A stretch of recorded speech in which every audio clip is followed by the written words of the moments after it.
Column اور اپیا کے ناظرین السلام علیکم۔ بابا محمد جیہ خان صاحب کی کتاب پیا رام کالا حاضر ہے۔ اگر ہماری کوشش اچھی لگے تو ویڈیو کو لائک اور چینل کو سبسکرائب کیجیے گا اور کمنٹ میں اپنی رائے کا اظہار ضرور کیجیے گا۔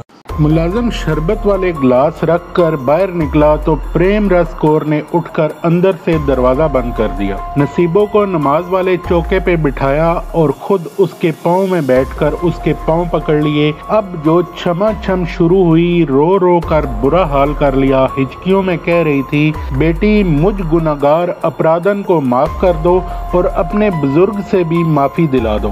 میں دنیا کی گندگی، ایک گندی گالی، عورت کے نام پہ کلنک کا ٹیکا، بیٹی میری زبان تو تجھے بیٹی کہنے کے قابل بھی نہیں۔ دیکھ تو اس بات کی تو شاید ہے کہ میں نے تجھے کبھی بدکاری پہ نہیں لگایا، بس میری عقل بدھ ماری گئی جو میں نے تجھے نوکرانیوں، نوچیوں، نونیوں کی طرح ناک کی نوک پہ رکھا۔ نصیبوں کی سمجھ میں کچھ نہیں آ رہا تھا کہ وہ کیا کرے کیا نہ کرے، الفاظ نہیں مل رہے تھے۔ بڑی مشکل سے اتنا کہہ پائی، بڑی بی بی آپ ایسا کیوں کہہ رہی ہیں؟ آپ کو ایسے الفاظ نہیں کہنے چاہیے۔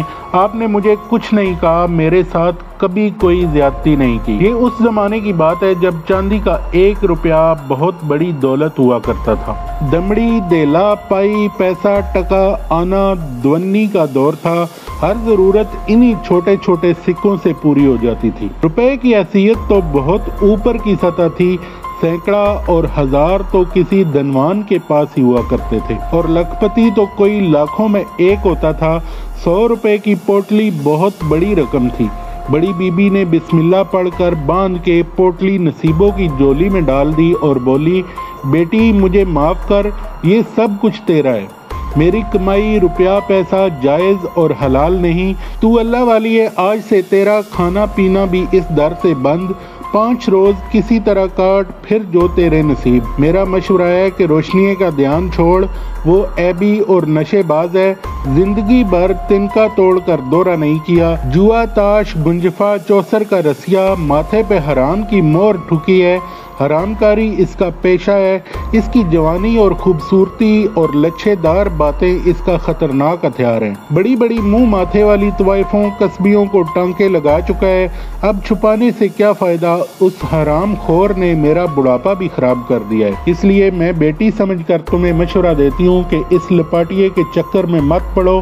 اللہ کے اچھے اچھے بندے ہیں، کسی نیک شریف اور غیرت مند انسان سے جڑو گی تو عزت آبرو سے رہو گی۔ یہ مردود عورتوں کی کمائی اور برائی کھانے والا میرے منہ میں خاک، یہ تو کل کلاں تمہیں بھی برائی میں دھکیلنے سے گریز نہیں کرے گا۔ بڑی بی بی یہ فیصلے تو اوپر ہوتے ہیں، ویسے اچھائی کو برائی اور برائی کو اچھائی میں بدلتے دیر نہیں لگتی۔ آپ خود اپنی مثال لے لیں، پہلے آپ کا رویہ کیسا تھا اور اب کیا ہے۔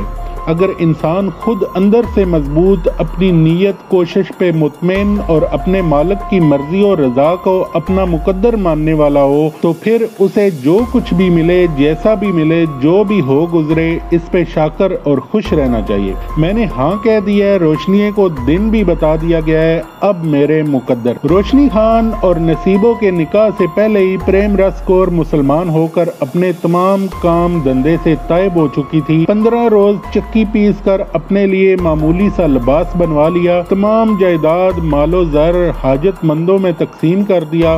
چکی کی محنت کے 3 کپڑے چادر اوڑے وہ پٹیالہ سے نکل گئی۔ خواب والے بزرگ نے اپنے ہاتھ سے مسلمان کر کے اس سے ہجرت کروائی۔ 2 چھتی والے تانبے کی ناند یعنی دیگ جو اس کی نانی نے اسے دی تھی، اسے ساتھ لے جانے کا حکم ملا۔ پٹیالہ سے قادیان پہنچی، وہاں ایک گاؤں سرسانی کے ذخیرے میں ڈیرہ جما لیا۔ کھانا پینا کپڑا ضرورت کی ہر چیز حتیٰ کہ روپیہ پیسہ بھی اسی تانبے کی ناند سے نکلتا رہا۔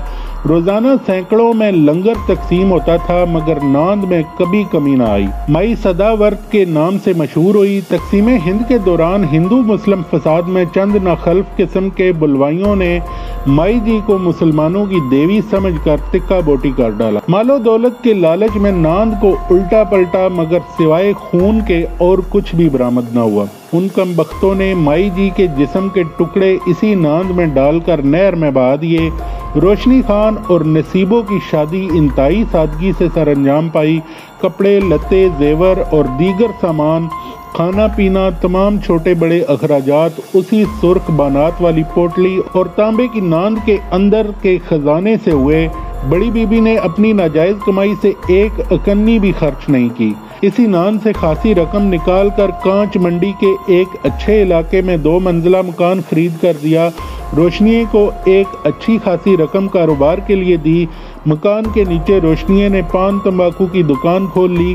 لکھنؤ، مراد آباد، دلی اور کانپور کے خمیرے، زعفرانی، شیریں نوش، مشکی، اوکے، برابڑے، غرض کے طرح طرح کے کشیدن چشیدن تمباکو، بیڑے، گلوریاں، پیچوان، سرخلابے، سکلیاں، اگردان، بخورے، اگالدان، آفتابے اور چاندی کے 10 پناہ کوئلوں، موتی گیری اور کستورا گوبری کے انگور ڈلے، سب کچھ فروخت ہونے لگا۔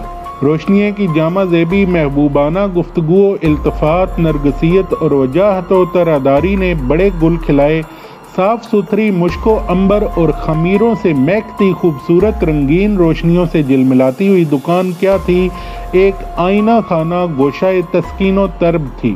1-2 ملازموں کی شکل میں خوبرو نوجوان ملازم بھی رکھ لیے۔ روشنی کی تو جیسے زندگی ہی بدل گئی تھی، اور نصیبوں کو تو وہ اب خوش نصیبوں کہنے لگا تھا۔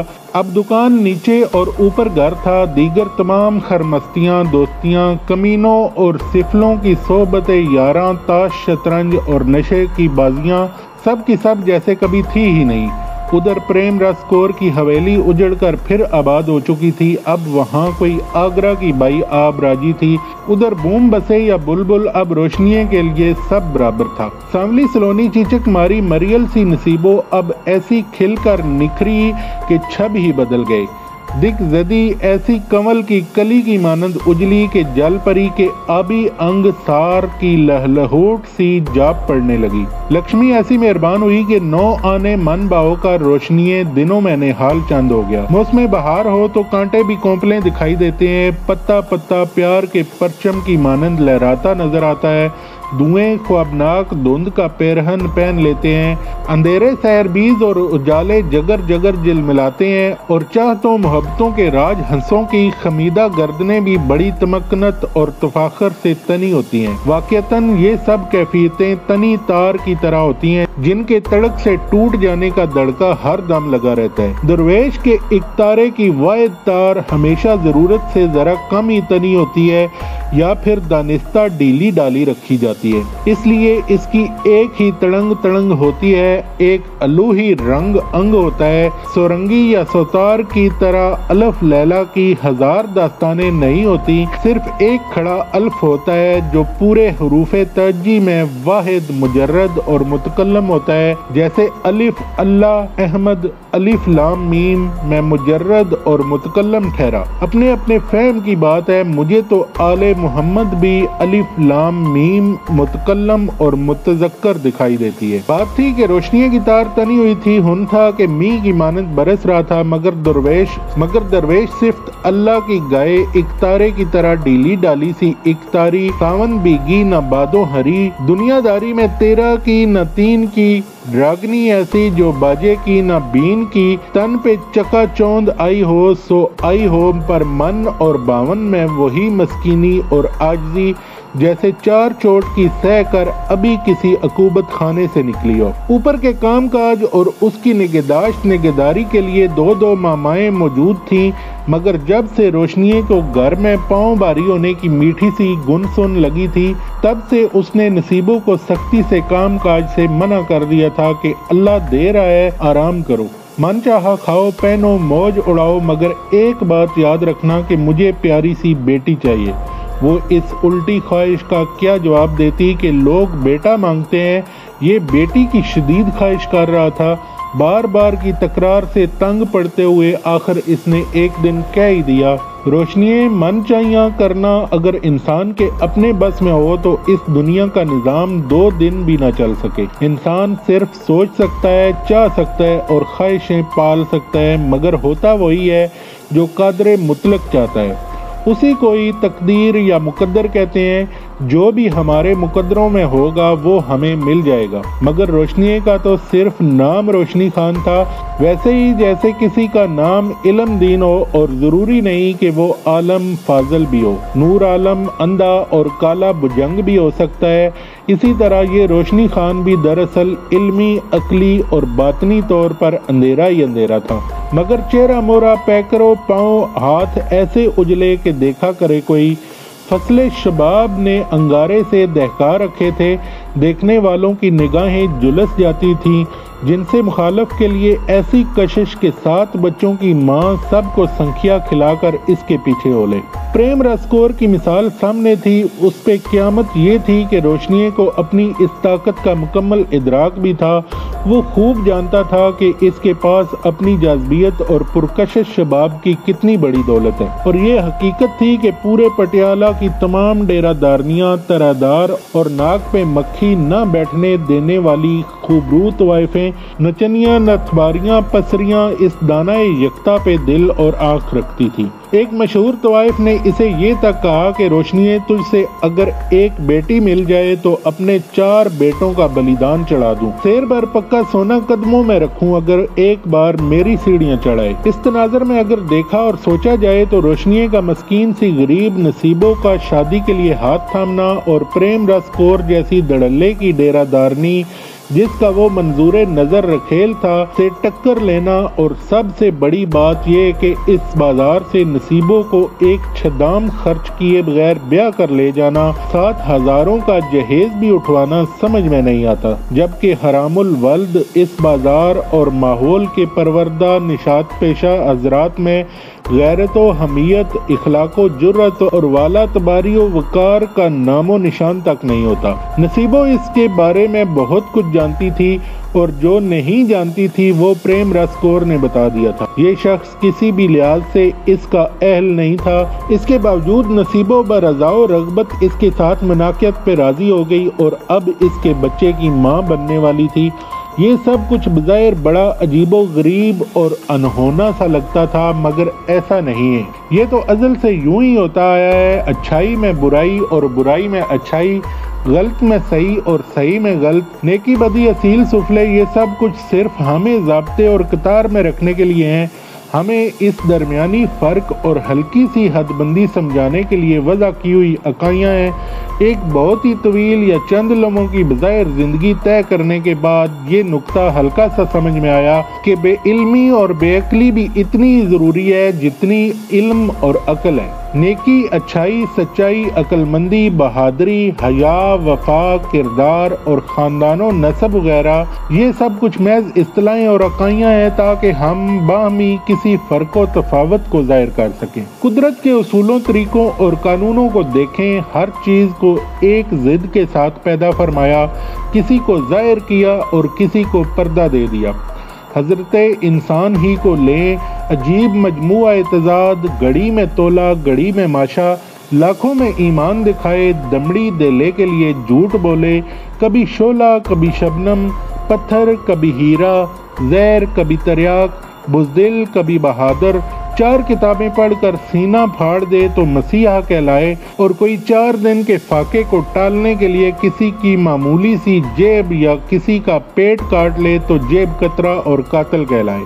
یہی پیٹ و جسم جس میں 2 لیٹر پیشاب، 2-2.5 لیٹر گندگی، پیپ، کیڑے، سدے، دیگر آلائشیں، غدودے، حرام مغز، حرام خون اور پتہ نہیں کیا کچھ ہے ہمارے ساتھ ہے، کیا کیا بدبوئیں اور حشرات ہماری ناک تلے درے پڑے ہیں اور ہم بڑے صاف ستھرے پاک منزہ ہیں، کیا کیا بے ایمانیاں، شرارتیں، استادیاں اور بری بری ترکیبیں اور تماشے ہمارے دماغ میں ایجاد ہوتے ہیں، مگر ہم نیک پرسا اور مخلص ہیں۔ دل میں کیا کیا اصنام اور بت درے ہوتے ہیں، کیسے کیسے وسوسے اور خیالات جنم لے رہے ہوتے ہیں۔